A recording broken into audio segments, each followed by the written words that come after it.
what just happened? My camera just started recording by itself. It just knew I was on that bullshit. I'm about to go mow the grass, but I want to give y'all something to watch while I'm going to do my task, bro. I lost 10 pounds since Sunday, bro. I'm about to lose another 2 because I'm about to go mow that grass, honey. Yes, honey. Girl. But anyway, like this video, enjoy the story times that we're about to watch, and Lego. What is the most unhinged thing you have ever done to your boyfriend or husband? I'll go first. Okay, so I had just given birth to my daughter. She was about 3 weeks old, so it was 2010. Matt comes home from work at like 6 o'clock. He's in the shower, and then he says, I've just got to pop out and I'll grab us a takeaway and I'll be back in like an hour and a half. So he leaves the house at like 6:30. 8 o'clock rolls round, no sign of him. Ringing him, no answer. 9 o'clock, no answer. So now I'm starting to get annoyed now. I'm like, what, are we having dinner? What's going on? 10 o'clock, still no word from him. Nothing. Texting him, not replying. You know when they do that thing, they don't reply. Matt used to be professional at that. Like, he just would not reply. And then I get a message from my friend saying, Nicole, I'm in Bellini's, which is a bar near where we live, and Matt's in here. The rage that come over me, I can't explain it to now. I'm pacing up and down, I'm fuming, I'm literally like calling him over and over and over and over, texting him. Do you know when the texts are getting more and more erratic? Like, if you don't reply to this next text message, I swear to God. And he's just not replying, because he never used to even look at the messages until the next day. Well, light bulb went off in my head, and I thought, right, if you won't answer the phone to me, I'll ring the bar. So I've rang the bar, I've rang Bellini's, and I'm like, hello.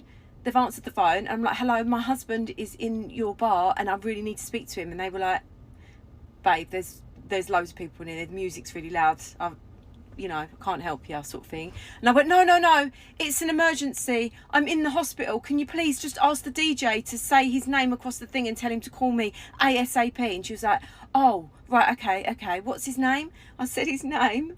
They got the DJ to shout out, Mr. Matt Collins, your wife is on the phone.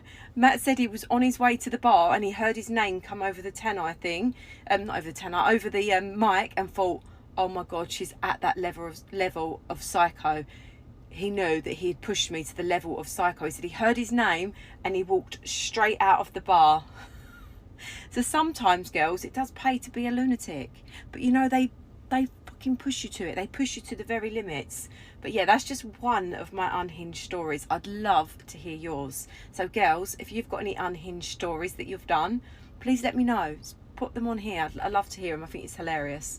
But yeah, maybe once I've heard a few more, I can step it up a notch and tell you some other unhinged things that I've done in my 18-year relationship.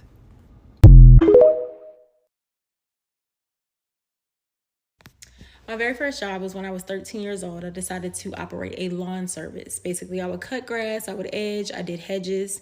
My mom taught me how to do all of that stuff. Now, truly, I did not love the idea of doing yard work, but I figured if my mom was making me do it anyway, I would make a few extra dollars by doing it in the neighborhood. So my mom loved the idea so much that she decided to buy me this big, bright orange electric lawnmower. Now, when business wasn't picking up exactly how I wanted it to, one day after school, I decided when I got off the bus to write down all of the homes in my community that had overgrown grass. I'll pause the story for just a second. Some of you might think it was a great thing that I was 13 years old with this lawn service. Some of you might even enjoy the idea that I was a girl cutting grass. And maybe I should give myself a little bit more credit for that. But the part that actually gets me the most is all of the criminal activity that followed behind this and all of the adults that advocated for me. You see, that day I went home to my big IBM computer and I composed a letter impersonating myself as code enforcement. Where did I learn about code enforcement? Great question. There was a lady who also advocated behind this idea. She was in the community. She knew everybody. Also, she was in my school. She was really heavily involved with participating in volunteer work. So she is the one that taught me about code enforcement. She told me that, yeah, there was a lot of people that needed to cut their grass and that maybe one day code enforcement will come back and find them. With knowing very little about code enforcement, and I mean very little, I decided that I was going to make this letter. I would put it in their mailbox. Also a crime. Then I went behind that and composed this newsletter. Now, I lived in a pretty poor area in Stone Mountain. There were just townhomes, and a lot of people rented. Not a lot of people really cared about their lawns. And we didn't have like this community organization, but I composed this newsletter as if we did. I would put down like upcoming events, things that were happening within the city. And then at the very bottom of every single newsletter, I would put down that code enforcement was surveying, those words, surveying the community, and to keep your grass tidy, as if code enforcement only cared about your grass, and as if code enforcement was even coming around in that neighborhood in the first place. But anyway, I did. And then under that, I would put my contact information and tell them that if they needed help or services with their grass, there was someone in the community that did cut grass.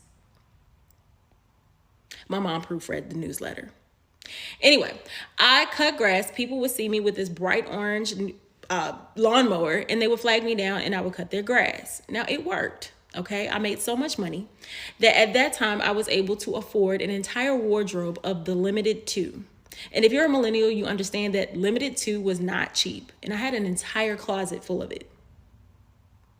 Anyway, my point is that if you have a child that has entrepreneurial spirit within them, maybe advocate for the things that are not criminal activities. Yeah.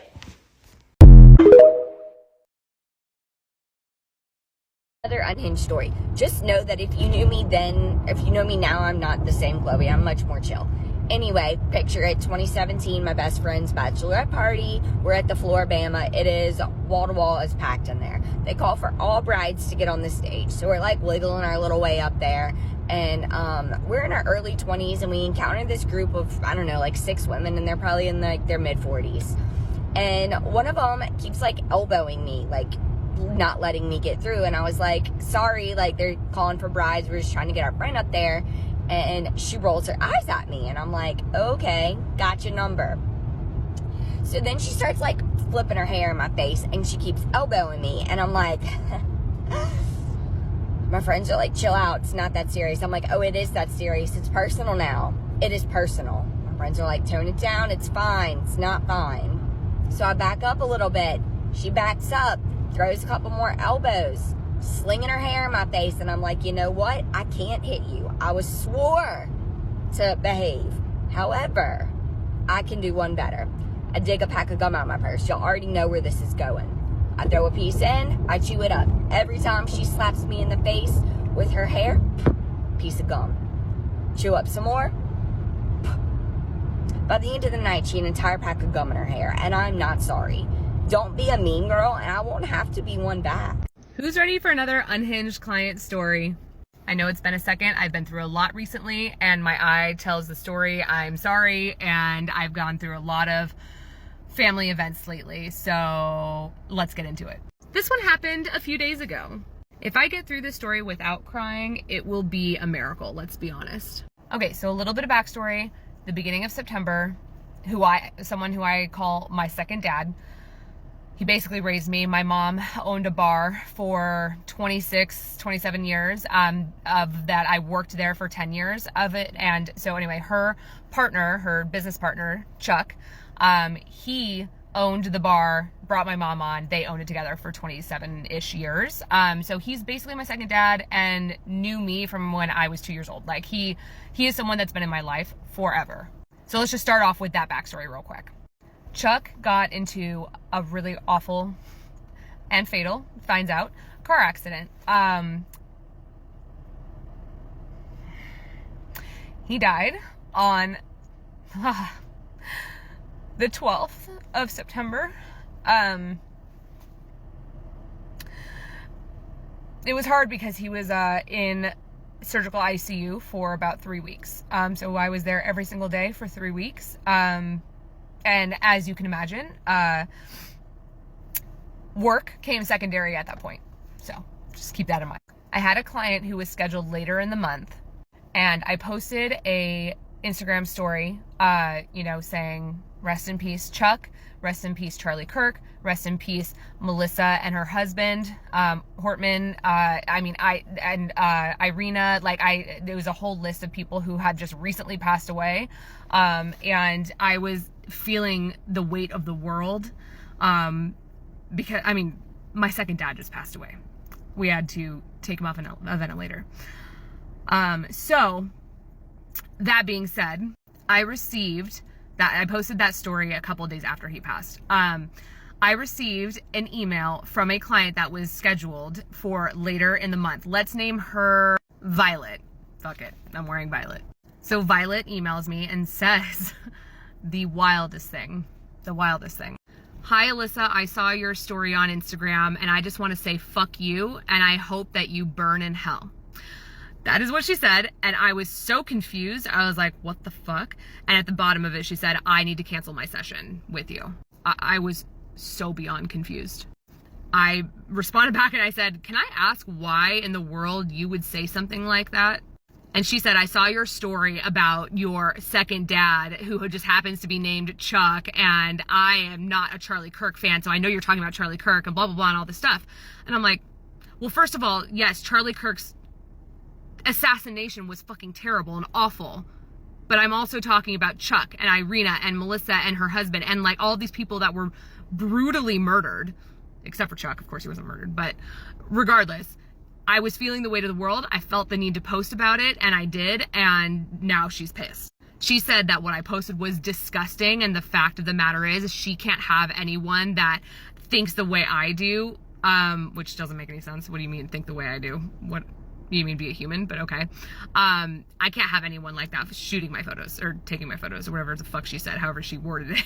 It's wild. So being in the vulnerable position that I was in, I told her to fuck off and she's not getting a refund. And I said, you're absolutely canceled, and I charged your cancellation fee. So you will never be welcome to book with me again.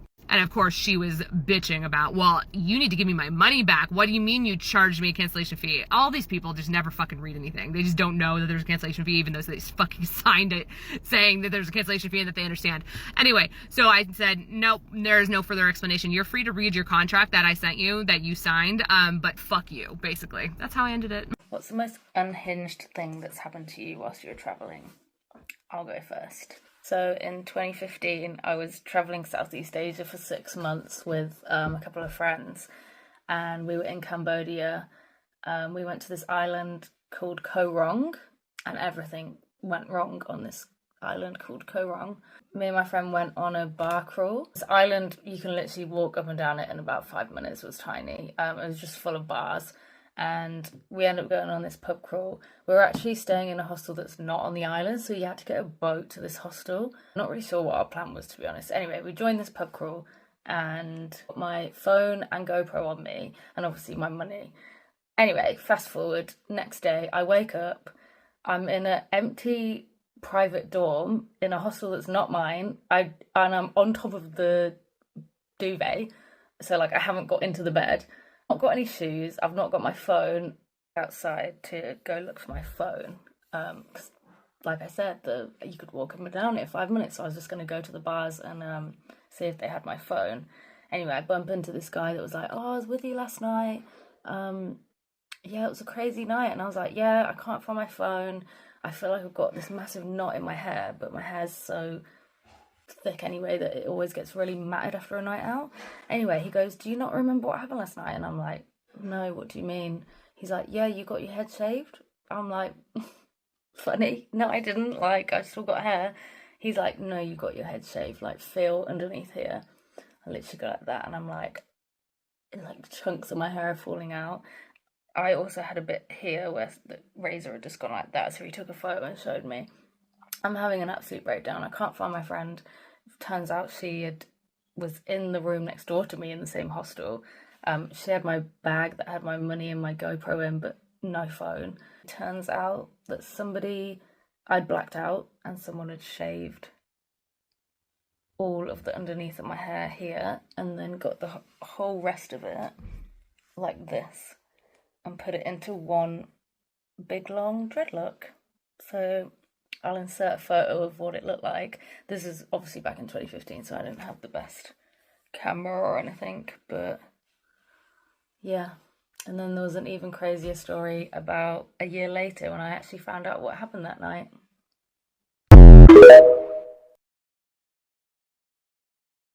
This story is so iconic. It's 11:30 p.m. I need to put some makeup on so I can share it with you guys. It's scandalous. It's dramatic. Wait for it. So one day I'm sitting down, I get a phone call from one of my best friend's mom. I'm like, this is weird. For the sake of keeping my best friend anonymous, we'll call her Jenny.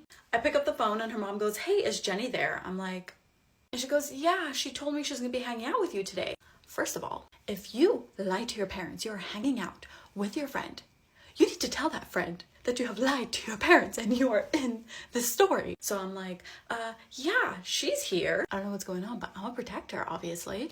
And the mom's like, great, can I talk to her? I'm like, oh yeah, you know, she's actually in the bathroom. And she's like, great, when she gets out, can you tell her to call me back? I'm calling my friend, freaking out. This B is not answering her phone. I'm texting my friends, so you guys need to help me figure out where this girl is because it's been over 15 minutes. The mom is calling me, I'm not answering, and she's not answering. I don't know what to say. Oh my God. Her mom ends up driving past my house because we live really close. My mom happens to be downstairs. She's like, hey, what are you doing here? And Jenny's mom's like, oh, I'm here for my daughter. My mom's like, your daughter's not here.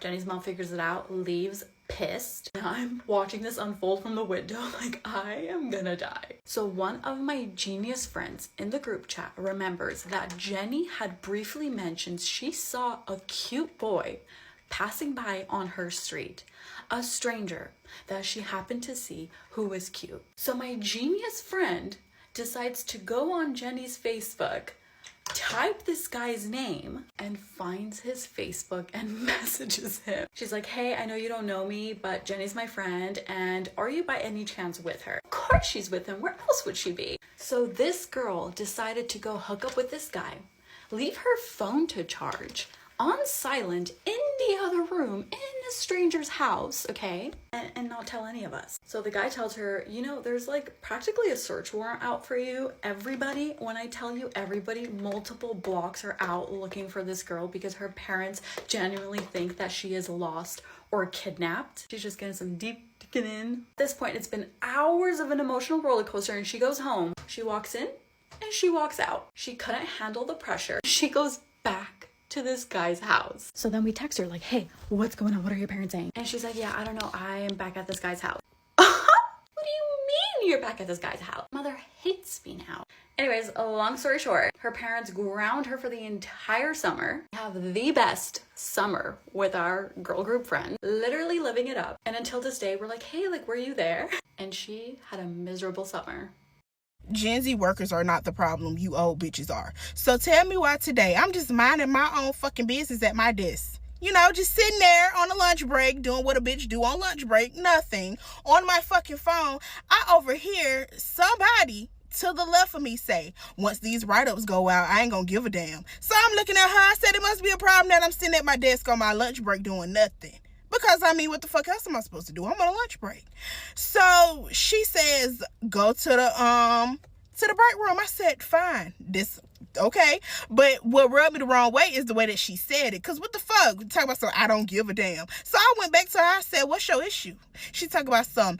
I just think you have a problem with taking authority because every time I say something to you, you got an attitude. I said, lady, first of all, every time you say something to me, I either say okay to whatever you say, or I just don't say nothing at all. But so if you're mad that I don't say nothing at all, just fucking say that. So, mind you, there has never been a problem between me and her since this week. I came back from my trip on Tuesday. When I got back from my trip, I'm irritated as fuck because one, I got to come into this bullshit ass place and I don't want to deal with it. Second of all, I'm still dealing with the bullshit from the airlines that the airlines caused.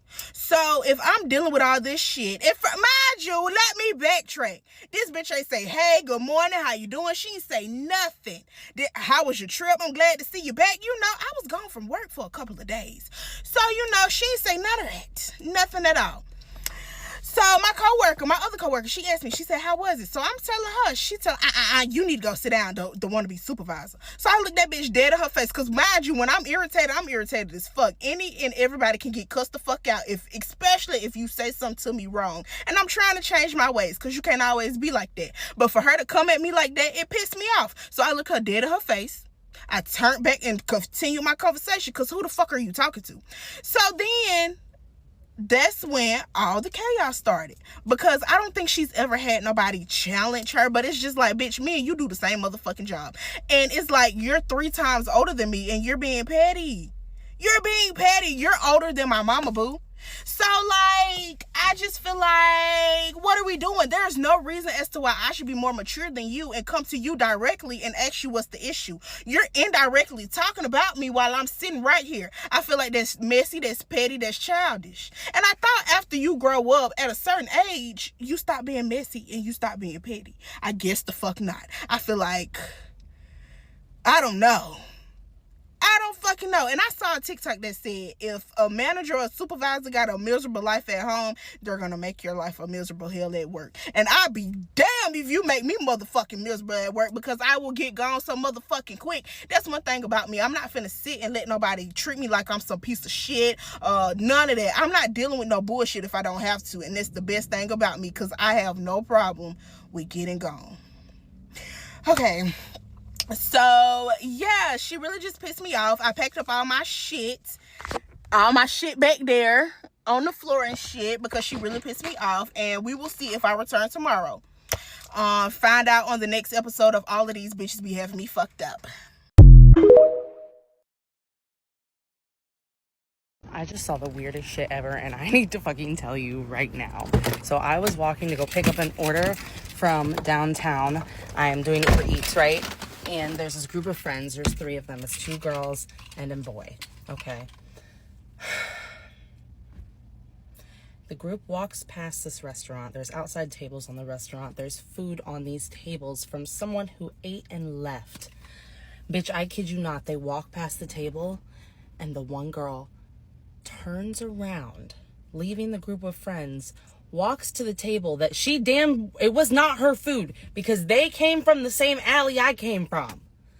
Bitch, when I tell you she picked up a chip out of the fucking basket and turned around to go back with her group of friends, that boy is a real fucking friend, because he turned around and looked at her and goes, "You're not really gonna fucking eat that. Get that shit out of your hand," and smack that chip out of her hand. Bitch, why would you eat after somebody? That is nasty. That is so fucking, oh, that's vile. Don't do that shit. That was embarrassing. I'm embarrassed for her. Thank you. Do you ever wonder what kind of unhinged stuff that people say to mothers? I'm Jensen. Here's my first story time on this account about this.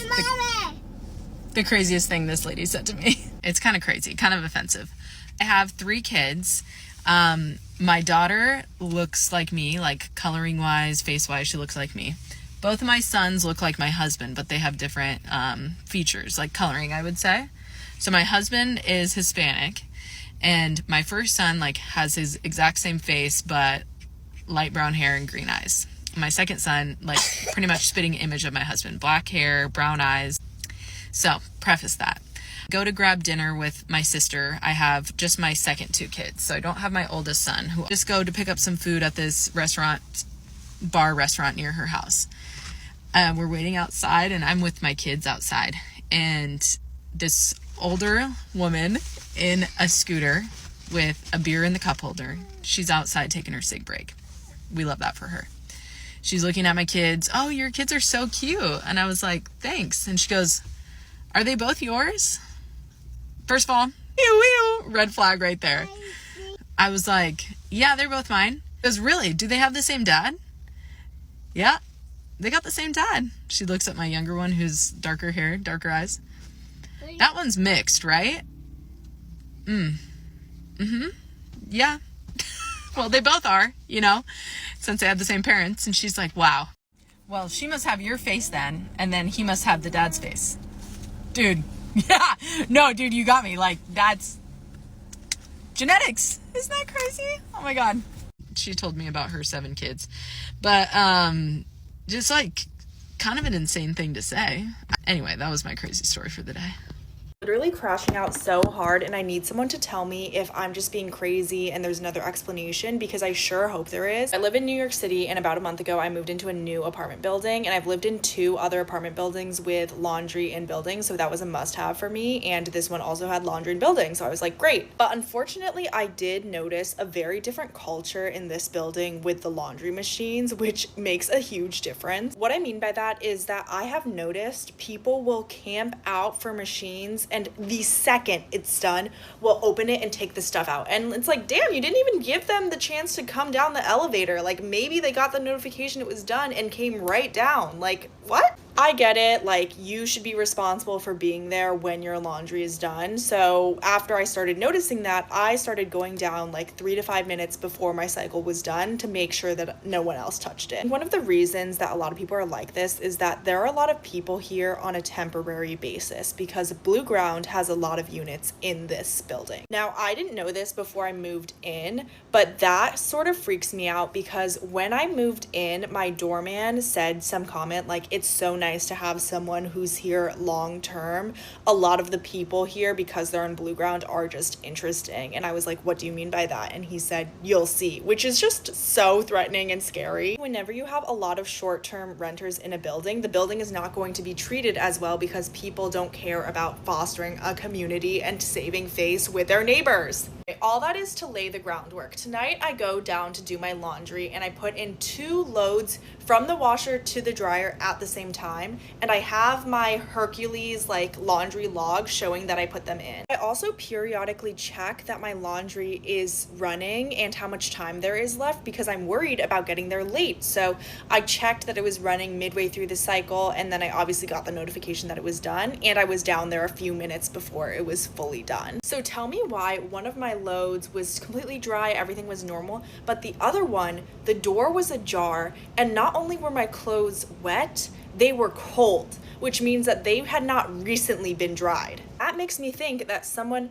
because the dryers don't lock once they start, someone took out my clothes so that they could dry the clothes with the cycle I paid for, and then before I came downstairs put my clothes back in, but they didn't close the door all the way. I'm really trying to rack my brain about what else it could be, because, you know, maybe someone wanted to put their clothes in and then saw my clothes were still wet and changed their mind. But I'm just like, if they were cold and wet, that means they would have had to open the door with like significant time left on the dry cycle. So I just don't understand how that could be possible. Unfortunately, cannot think of another explanation than the one I already came up with. So please assuage my doubts. Like, if anyone else has a better explanation, please let me know. Or if anyone has advice of how to break your lease and move, like, also let me know. Fun memories from being raised by a serial killer. My dad was a raging drug addict, so he would usually leave me alone so he could go to a crack house. And I was terrified of our neighborhood because he would always tell me people were going to come kill us. So when he would try to leave me, I would run after his truck and beg him not to leave. And he would tell me to just go inside and that he was coming and he wasn't going to leave. And then as I was walking back inside, he would speed off. And so I would go outside and sleep in the actual doghouse with our dog because I was so terrified of being there alone.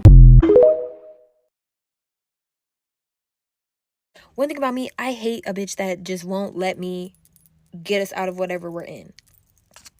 I have a homegirl, and she's the cheating homegirl. My bad. So she's cheating, okay? She's cheating, whatever. And so she calls me like, hey girl, I'm at boyfriend number 2's house, and boyfriend number 1 keeps calling me, and I don't really know what to do. I said, I got this. Don't worry. You stress, it's all gonna go downhill.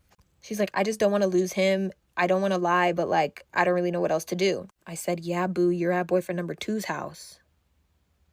You're gonna have to lie, or you're going to lose him.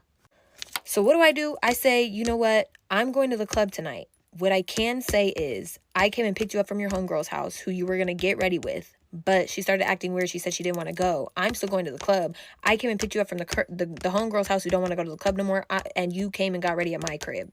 And we're going to the club.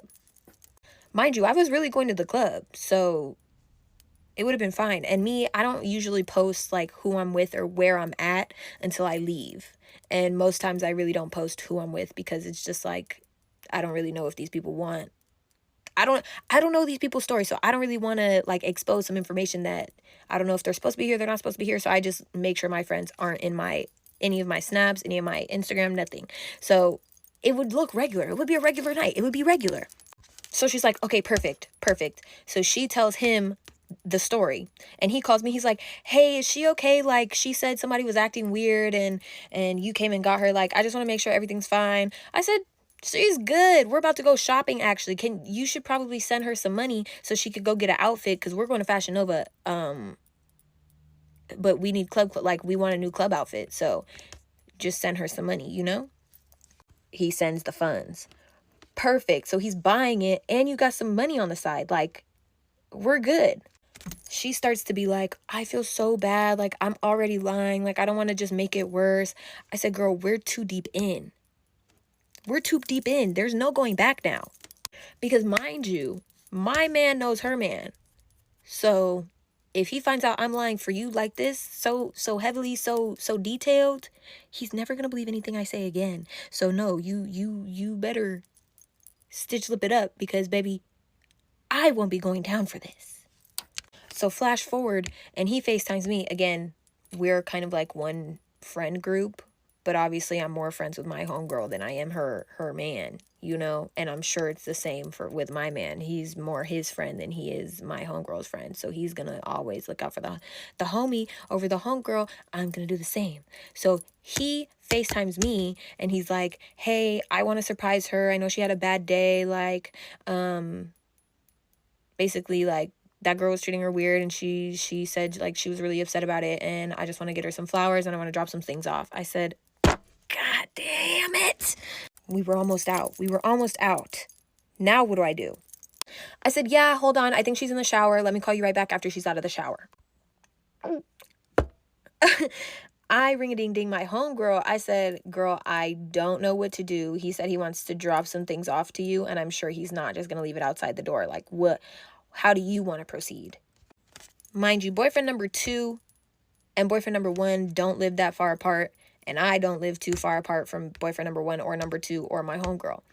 So she's like, maybe I could just tell boyfriend number 2 that, like, I want to go out now.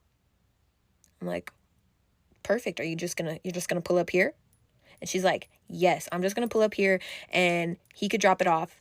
I'll see him, and then if I don't go out, I'm just gonna go back to boyfriend number 2's house. I said, perfect, because obviously we're always out till 3 to 5 a.m. So you have time. Like, you just bought yourself some more time, girl. Look how easy it is. So I FaceTime the boyfriend, and I'm like, she's in the shower, but she said you could pull up. Just give us like 30 minutes to like do our hair and shit. Mind you, my homegirl is not coming done up.